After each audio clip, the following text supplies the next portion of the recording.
Right, shed talk. Everybody's talking about the sheds, aren't they? So we had to get a shed on the driveway because there's no way that I could keep getting the bike up and down there. So we got this custom made by a local guy. It was 1,700 quid. It's got two sort of mortise locks on it, which I find to be very capable. More security features is down there. There's actually a ground anchor concreted into the floor through the actual shed itself, so no way you're getting that out, and the chains are connected to that. As for space for the bikes, we've got the GSD that obviously fits down there. We've got the HSD that tucks away nicely in there. And this shed is, I think, 5.5 foot by 10 foot long. So yeah, it's not a very big shed, but I feel like I've got a good use of it. So we've got the trailer there, and the wheels have to go up there. Trailer's a Nordic cab, fits 2 kids, fantastic for when it's raining. Or if I want the kids to sleep, I'll take that, put it on the back of the GSD. It will go on the back of the HSD, but it's not as good at towing heavy weights as the GSD is, obviously. Got the 2 Yep seats there, although we only actually use one now, so one of those might be coming up for sale at some point. Mine, wife's, kids' helmets, bungee straps, obviously you need bungee straps, some shelves from Aldi, very useful. These shelves I took out of the old house about 10 years ago, and I've finally got a use for it, never throw anything away. All the oils, lubes, chain lube, all the different greases, copper slip, chain lube. This stuff is by far my favourite. PE's all weather link lube. Just to give you an example, I've just rinsed the bikes off quickly, and I tried to wipe the gunk off the chain. Let me just get a torch. So, as you can see, this chain is absolutely disgusting. If you'd have seen where we've ridden today, we've done about 25 miles. It was disgusting. I've just tried to wipe it off. That's the, Muck Off wet lube.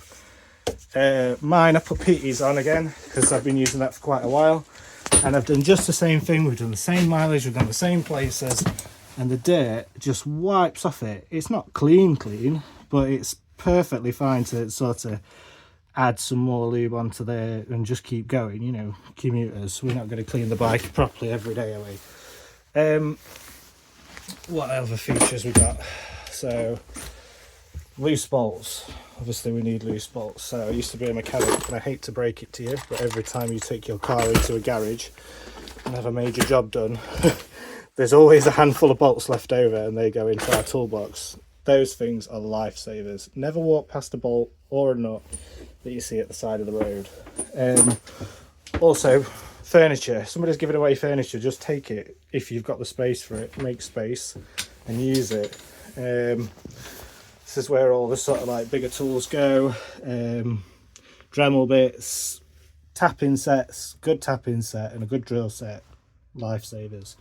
And also, these things like this are sorted washers, nuts and bolts, Allen bolts. Spurious things like, if you need a star washer, get a whole set of them. They're like pence, and you never know when they're going to save your bum. Same with split pin, circlips. I've never taken a circlip off and it stay where I wanted it to stay. So yeah, things like that, lifesavers. Goes really well into the back of the shed. Other storage, we've got like a box down here that's full of car parts. We've got Jackson things.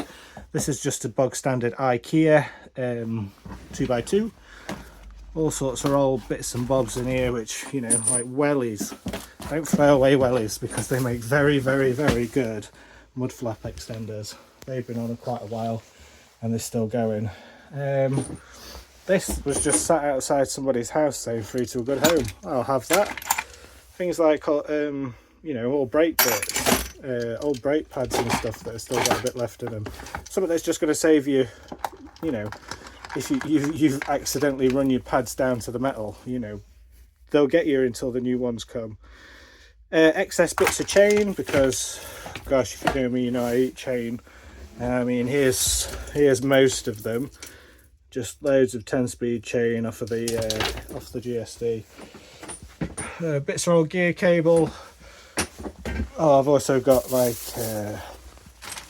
you know, if you order a derailleur hanger from Tern, it actually comes with the threaded part of the boost axle as well, which is really handy.